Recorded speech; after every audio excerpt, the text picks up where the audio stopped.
Kita simpan emas ni sebab apa? Sebab bila kita simpan dalam bentuk emas, pertama, kita bukan sahaja menabung, kita menabung dalam bentuk aset fizikal, bukan digital tau. Ini adalah capital gain. Kedua, lebih bermotivasi kalau kita buat simpanan dalam bentuk emas bila kita pegang emas ni.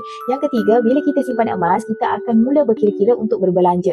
Bila kita simpan emas ni tuan-puan, emosi kita dah tak sama. Kita kalau nak beli sesuatu benda, harga dia contohlah 400, kita akan fikir, harga dia 400 lebih, kalau aku beli emas hari ni, dah dapat dah 1 gram.